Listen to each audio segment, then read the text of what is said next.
Hello everyone.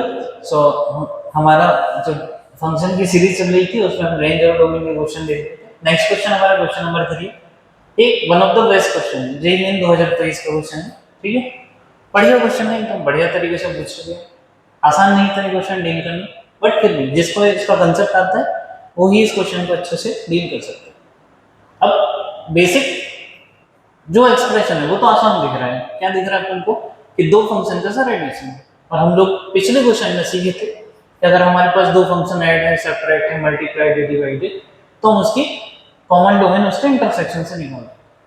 तो हमें इस फंक्शन में कोई डोमेन की वैल्यू नहीं दी है, तो सबसे पहले हम इसके डोमेन की वैल्यू निकालेंगे। अगर डोमेन की वैल्यू निकल आएगी तो हम उसके एंड पॉइंट पे ये देख लेंगे कि फंक्शन कहाँ मैक्सिमाइज या मिनिमाइज हो गया। ठीक है, अगर मैक्सिमाइज और मिनिमाइज वैल्यू मिल जाता है तो फिर क्वेश्चन आसान माना जाता है। लेकिन अगर दोनों एंड पॉइंट पे वैल्यू सेम मिल जाए तो क्वेश्चन इंटरेस्टिंग हो जाता है। क्यों? क्योंकि फिर जो बात होती है वही होती है, या तो फंक्शन इंक्रीजिंग से डिक्रीजिंग हो रहा है या डिक्रीजिंग से इंक्रीजिंग हो रहा है, और फिर हमें एक मैक्सिमा या मिनिमम मिल जाता है। तो ऐसे क्वेश्चन में मैक्सिमम मिनिमम का कांसेप्ट डोमिनेट कर जाता है। चलो देख लेते हैं क्वेश्चन का सॉल्यूशन, देखते हैं पहले, है ना। सो एफ एक्स कितना गिवन है?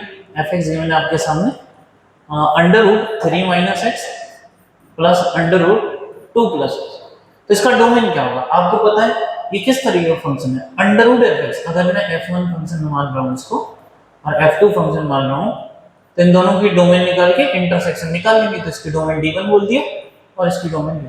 तो अभी पहले तो ये चेक करेंगे फंक्शन किस डोमेन पे डिफाइन है, उसके आगे कहानी चलेगी। फिर देखिएगा, आप जानते होंगे कि अंडर रूट के अंदर अगर कोई एक्सप्रेशन लिखा होता है तो वो सिर्फ तभी डिफाइन होता है जब उसकी वैल्यू पॉजिटिव हो या जीरो हो जाए।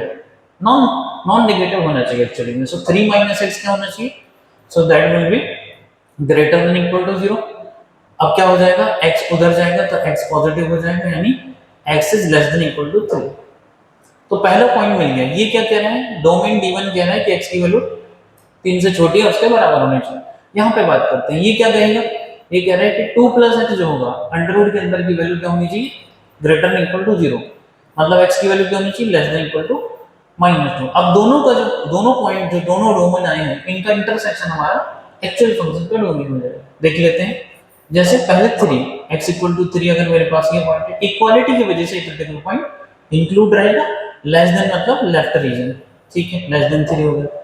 दूसरा जो एक्सप्रेशन दिया है, x की वैल्यू लेस देन -2, -2 जो होगी 3 के पहले आ रहा होगा, तो रीजन कैसा चाहिए, नेगेटिव, इसमें भी चाहिए। सो ये प्लस या माइनस यानी less than zero. So less than 3 कह रहा है, ये कुछ तो गड़बड़ कर दिया है। ये क्या कह रहा है, ये उधर जाएगा तो x की वैल्यू क्या होगी, लेस देन इक्वल टू 3। अरे सॉरी, हाँ ये देखो, ये सिंबल जो होना चाहिए वो ग्रेटर देन इक्वल टू -2 होना चाहिए। यहाँ कोई एक मिस्टेक कर दी। ठीक है, तो इन बातों का ध्यान रखिएगा एक्चुअल क्वेश्चन में, नहीं तो गलत हो सकता है। ये देखिएगा -2 से बड़ा, तो आप कॉमन डोमेन क्या देख रही है, आप अगर ध्यान से देखें 2 इंक्लूड होगा क्योंकि इक्वालिटी होल्ड है। सो जो कॉमन डोमेन देखिए वो देखिए x बिलोंग्स टू, इस इंटरवल में ये दोनों एक साथ मिल रहे हैं। x बिलोंग्स टू क्या है, क्लोज -2 से क्लोज 3, यानी -2 से 3 के बीच की सारी वैल्यू इंक्लूड है x के लिए, और -2 पर वैल्यू डिफाइन है -3। तो एक काम करते हैं, हम फंक्शन की वैल्यू पहले लेफ्ट एंड पॉइंट पे निकाल लेते हैं। f ऑफ -2 की वैल्यू निकालें। सो देखते हैं -2 की वैल्यू क्या दिखेगी। सो देखेंगे f ऑफ -2 मतलब अंडर रूट, ये 3 माइनस एक्स था, so 3 minus of -2 plus under root 2, और x की जगह -2 प्लस 2 खत्म, और ये माइनस माइनस प्लस 2 हो जाएगा, तो अंडर रूट 5 और ये plus under root 0। Under root 0 0 होता है, तो f ऑफ -2 कितना आ गया, ये आ गया अंडर रूट 5। देखिए अंडर रूट 5। इसी तरीके से दूसरा एंड पॉइंट f ऑफ 3 पे बात कर लेते हैं। f ऑफ 3 कितना देगा, ये दे देगा अंडर रूट, देखिएगा 3 माइनस 3 और प्लस अंडर रूट 2 प्लस 3, ये 3 माइनस 3 रूट 0 हो जाएगा, सो 0 प्लस अंडर रूट 5। अब देखो, अब ये सवाल क्यों इंटरेस्टिंग हो गया, क्योंकि इसके लेफ्ट एंड पॉइंट और राइट एंड पॉइंट दोनों की वैल्यू कैसी, सेम है। अब इसका क्या मतलब हुआ, इसका मतलब है या तो फंक्शन एक कांस्टेंट वैल्यू से वापस उसी कांस्टेंट वैल्यू पे जा रहा है, या फिर एक कांस्टेंट वैल्यू से स्टार्ट होके वापस उसी कांस्टेंट वैल्यू पे आ रहा है। इसका मतलब इसमें कंफर्म है कि या तो मैक्सिमा होगा या मिनिमम होगा। सो अगर मैक्सिमम वैल्यू मेरे पास इससे बड़ी आ गई तो मिनिमम वैल्यू ये बन जाएगी, और अगर मिनिमम वैल्यू इससे छोटी आ गई तो मैक्सिमम वैल्यू ये बन जाएगी। चलो देख के देखते हैं। अब आपको पता है कि मैक्सिमा और मिनिमा निकालने के लिए हम एक टेस्ट लगाते हैं जिसका नाम है फर्स्ट डेरिवेटिव टेस्ट। और फर्स्ट डेरिवेटिव टेस्ट से कैसे करते हैं कि हम उसका सिंगल डेरिवेटिव जीरो के इक्वल करके वहां से जो x की वैल्यू निकल के आती है that will define as the point of minima और पॉइंट ऑफ मैक्सिमा। देखिए, सो f डैश x निकाला first derivative, under root x का डिफरेंशिएशन आप जानते होंगे 1/2 अंडर रूट x, यानी कितना हो जाएगा 3 माइनस x, फिर चेन रूल से 3 का 0 और माइनस x का -1 हो जाएगा, ठीक है। प्लस इसका भी 1/2 अंडर रूट x, तो 1/2 अंडर रूट की वैल्यू 2 प्लस x, और चेन रूल से 2 का 0 और x का 1 हो जाएगा। अब मैक्सिमा मिनिमा के लिए for maxima and minima, maxima और मिनिमा के लिए क्या करते हैं, फर्स्ट डेरिवेटिव को जीरो के इक्वल लिखते हैं। तो फर्स्ट डेरिवेटिव है क्या, -1/2 under root 3 minus x equal to sorry plus 1/2 under root 2 plus x equal to 0। अब ये नेगेटिव का उस तरह पॉजिटिव हो जाएगा तो वो हो जाएगा 1/2 under root 3 minus x equal to 1/2 under root 2 plus x। एक काम करिएगा, 2 से 2 खत्म कर दो, स्क्वायरिंग करके क्रॉस मल्टीप्लाई करा दो, तो ये हो जाएगा 2 plus x equal to 3 minus x। ये माइनस x उधर जाएगा तो x प्लस x 2x हो जाएगा, और ये उधर जाके 3 माइनस 1 1 हो जाएगा, तो x की वैल्यू 1/2 आ गई।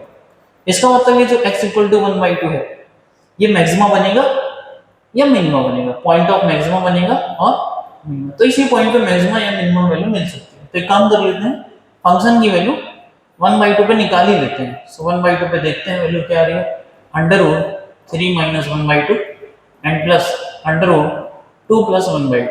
सो 3 माइनस 1/2 आप देख सकते हैं, 3 2 जा 6 माइनस 1 5/2 अंडर रूट 5/2, और यहाँ क्या बनाएगा, ये कितना बना लेगा देखिएगा, 2 2 जा 4 4 प्लस 1 यानी अंडर रूट 5/2, ठीक है। सो अब ध्यान से देखिए, under root 5/2 plus under root 5/2 2 times under root 5/2, तो इसको मैंने डिस्ट्रीब्यूट कर दिया अंडर रूट 5 और अंडर रूट 2 में। अंडर रूट 2 से ये 2 खत्म होगा, under root 2 time under root into under root भी होता है, अंडर रूट इंटू भी, सो 2 इंटू 5 हो जाएगा अंडर रूट 10। अब आपने देखा कि क्रिटिकल पॉइंट पे वैल्यू अगर कांस्टेंट वैल्यू से बड़ी है तो वो मैक्सिमम वैल्यू होगी, और उससे छोटी होती है तो मिनिमम वैल्यू। तो कंफर्म हो गया कि जो भी वैल्यू है वो रेंज की कौन सी वैल्यू है, ये मैक्सिमम वैल्यू है, और ये रेंज की कौन सी वैल्यू हो जाएगी, ये हो जाएगी आपकी मिनिमम वैल्यू। तो रेंज की मिनिमम वैल्यू और मैक्सिमम वैल्यू लिखना है, तो रेंज ऑफ फंक्शन क्या हो जाता है, minimum value of y to maximum value of y। So what is the minimum value, under root 5। So ये हो गया under root 5 is the lower limit of range and maximum value हो जाएगी under root 10। तो आप देख सकते हैं जो ऑप्शन इसमें मैच कर जाएगा वो आपका आंसर हो जाएगा। सो अंडर रूट 5 से अंडर रूट 10 जो आपको दिखाई दे रहा है वो ऑप्शन ए दिख रहा है। ये 2023 का क्वेश्चन तो बहुत बढ़िया क्वेश्चन पूछा गया था, इसमें बहुत कुछ सीखने को मिला होगा आपको। तो अगर आप क्वेश्चंस के थ्रू कॉन्सेप्ट को समझने चाहते हैं तो इस चीज को देखते रहिए, आगे बढ़ते रहिए। Thank you.